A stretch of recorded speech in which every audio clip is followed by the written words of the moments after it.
Master minds commerce చదవాలనుకునే 10th inter విద్యార్థుల తొలి ఎంపిక. తెలుగు సినిమా పరిశ్రమని ముందడుగు వేపించిన ఎంతోమంది స్టార్స్ ఇండస్ట్రీలో ఈ రోజుకి మనకి వాళ్ళంతా కూడా ఒక సాక్ష్యంగా నిలబడున్నారు. అయితే అలాంటి వారిలో సీనియర్ నటులు శివకృష్ణ గారికి ప్రత్యేక పరిచయం అవసరం లేదు.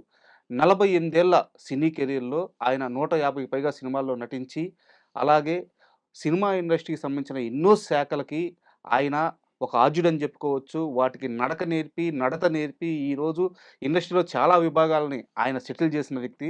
వీటన్నిటికి తోడు ఆయన ఇప్పుడు సనాతన ధర్మాన్ని తన భుజాన వేసుకొని, తనకి వీలైనంతలో ప్రచారం చేస్తూ ముందడుగు వేస్తున్నారు. సో, ఒక్క మనిషిలో ఇన్ని లేయర్‌లున్నాయి గాబట్టి, ఈ ఇంటర్వ్యూ చాలా ఇంట్రెస్టింగ్‌గా ఉండబోతుంది. సో, ఇంటర్వ్యూ స్టార్ట్ చేద్దాం. హాయ్ సార్, నమస్తే. నమస్తే అండి.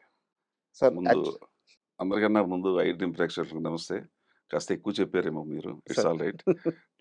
మంచి కార్యక్రమం మొదలెడుతున్నాం కాబట్టి శుభం శుభం భూయాత్. చెప్పండి. Thank you sir. సో, ఇంటర్వ్యూకెళ్ళే ముందు నేను స్టార్టింగ్ చాలా పెద్ద క్వెషనే ఎత్తుకున్నాను. 1978 మీరు ఇండస్ట్రీలోకొచ్చే సమయానికి, ఈరోజు అంటే ఇప్పుడు మనకి కళ్ళ ముందు కనిపిస్తున్న big stars, big families, big production houses, big companies వీళ్ళ ఎవ్వరికీ లేని లగ్జరీ ఆ రోజు మీకుంది. హ్మ్. సొంత ఏదోలెండి. కంపెనీలు. అంటే చెప్పుకోకూడదు ఇవన్నీ గూడా ఇప్పుడు. బట్ తెలియాలి. అంటే గతం గతః. హ్మ్. నిన్నటి న్యూస్ పేపర్ ఇవాళ వేస్ట్ పేపర్. హ్మ్. You got it? అట్లా ఏంటంటే ఊరికే అయి చెప్పుకోవడానికి నా అంతట నేను చెప్పుకోవటం అది ఇష్టం ఉండదు నాకు. నేనెప్పుడూ నోరు తెరిచి ఎప్పుడూ ఏ విషయం చెప్పలే. కాకపోతే విషయం మీలాంటి వాళ్ళకి కొన్ని తెలుసు కాబట్టి చెప్తూ ఉంటారు అంతే. బట్ నాకో చిన్న డౌట్ సార్. ఆ కంపెనీలేంటి? మీకప్పుడుండే వ్యాపారాలేంటి? అంటే అదొక పెద్ద చరిత్ర అది. సార్, అది మేము we are the first, second industrialist in India. Sir. మనకి ఎల్‌పీజీ సిలిండర్స్ ఉన్నాయి కదా! అవును. ఆ ఎల్‌పీజీ సిలిండర్స్ కోసాన్ గ్యాస్ అని ఉండేది. హ్మ్. ఇండియాలో వాడొక్కడే తయారు చేసేవాడు. హ్మ్. ఐయామ్ టాకింగ్ అబౌట్ 76, 75 ఆ టైంలో. Sir. So, we started Lastmen engineering అని వి స్టార్టెడ్ ఎల్‌పీజీ మ్యానుఫ్యాక్చరింగ్. అది ఎల్‌పీజీ ఏంటంటే చాలా డబ్బుతో కూడుకున్న వ్యవహారం అది. మామూలుగా చేయలేరది. హ్మ్.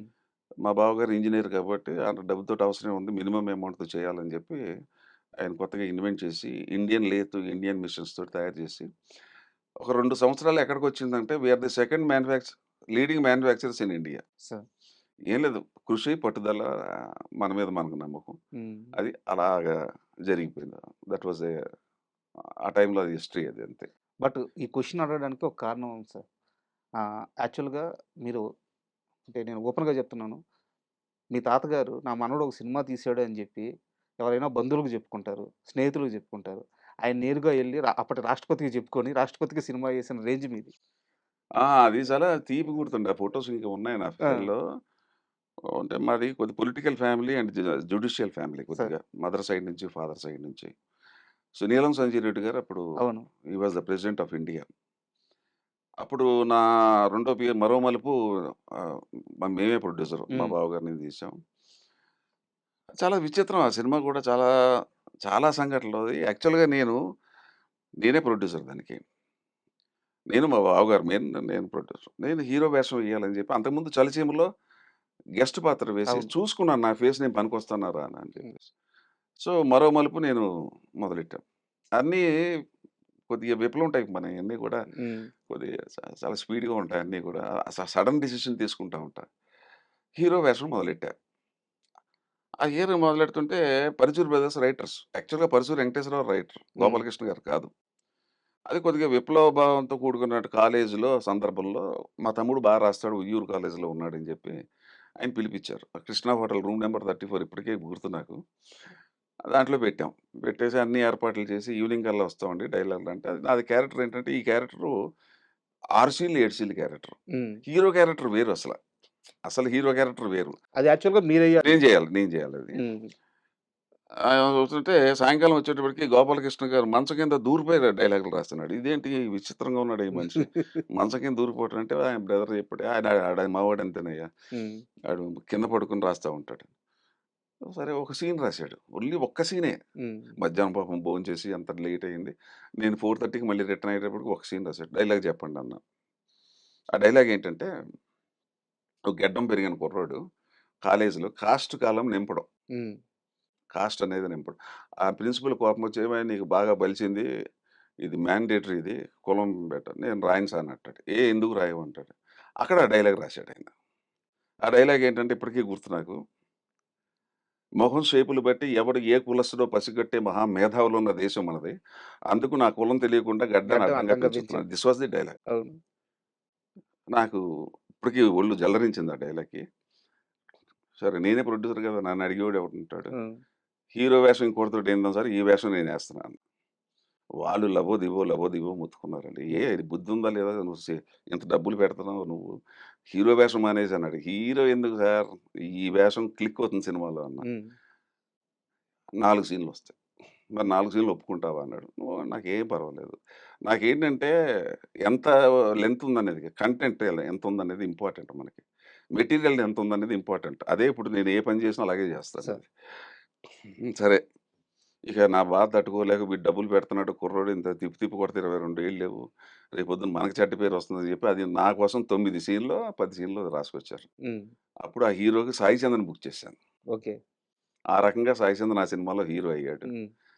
ఆ సినిమా రిలీజ్ అయ్యింది. వాళ్ళందరూ మాత్రం బ్యాడ్‌గా ఫీల్ అయ్యారు. బ్యాడ్ అంటే ఇంత డబ్బు పెట్టాడు, తప్పుడు నిర్ణయం తీసుకున్నాడు కుర్రోడు.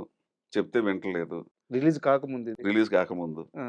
మా బావగారికి నా మీద నమ్మకం. వీడు హ్మ్. ఏం చేసినా కూడా చాలా చేస్తాడని చెప్పేసి. నేను నవ్వా. పాపం వాళ్ళు టెన్షన్‌గానే ఉన్నారు సినిమా రిలీజ్‌కి. అన్నారు, "ఏం పర్వాలేదు సార్. నాకు గ్రాస్పింగ్ పవర్ ఉంది. ఐ కెన్ థింక్" అన్నాను. సినిమా రిలీజ్ అయింది. నేను హీరో అయ్యాను. సాయి చంద్ ఏమో మామూలు వేషం అయింది. అట్లా నేను హ్మ్. ఇన్‌స్టంట్‌గా ఎమోషన్‌గా ఏదైనా తగిలితే మనసుకు అనిపించింది అది కరెక్ట్ అనుకుని చేసేస్తాను. అది దట్ ఈస్ మై నేచర్. అట్లా ఆ రకంగా సో, మరో మనవడు ఈ సక్సెస్ చూసి తాత అక్కడికెళ్ళి అంటే రాష్ట్రపతి మాది కొద్దిగా పొలిటికల్ బ్యాక్‌గ్రౌండ్ ఏదో ఉంది. అది ఏమో ఎట్లా తెలిసిందో ఏంటో ఆ! ఆయన కబురు చేసాడు. ఆ! ఎందుకంటే మాకు తాతయ్య వరుస అవుతారాయన. చాలా పెద్ద లీడర్ పొలిటికల్‌గా డెప్యూటీసీ మీద అన్నీ చేశారాయన. సార్. మా మదర్‌కి చిన్నాన్ననమాట. సరే ఆళ్ళంతా ఒకటే బ్యాచ్. తెలుసుకున్నాడో ఏంటో మరి రమ్మంటే ఎళ్ళాను. ఢిల్లీ ఎళ్ళాను. ఆ రాష్ట్రపతి భవన్‌లో హ్మ్. సినిమా చూసాడు. "ఏమయ్య నువ్వు పలానోడు మనవడా" అన్నారు. "అవును సార్." వెరీ గుడ్" అన్నాడు. ఏదో టీ, కాఫీ ఇచ్చాడు పాపం ఆయన పెద్దాయన. హ్మ్. పైగా నమస్కారం పెట్టొచ్చేసాను.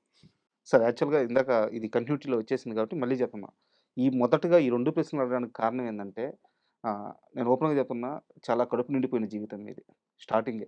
మీరు ఇండస్ట్రీలోకి రావడమే. నేను ఫైనాన్షియల్‌గా చెప్తున్నాను.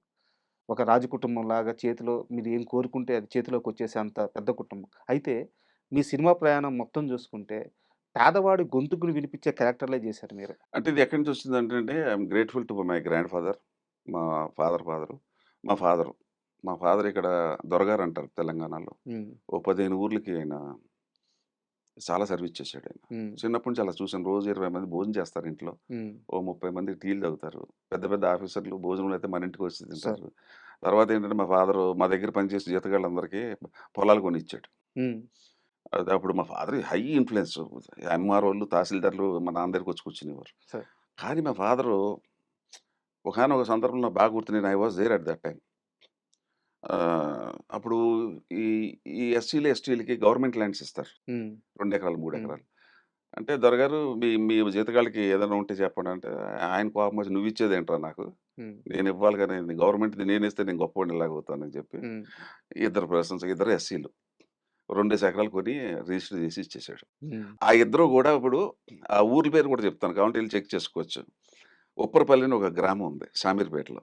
ఉప్పరపల్లి. అప్పరపల్లి. దానికి ఉప సర్పంచ్. హ్మ్. ఇంకొక అతను పొన్నాలని ఒక ఊరుంది. బొమ్మరాజుపేట. ఆ హ్మ్. బొమ్మరాజుపేట దానికి సర్పంచ్. హ్మ్. ఇద్దరు గూడా నాదే.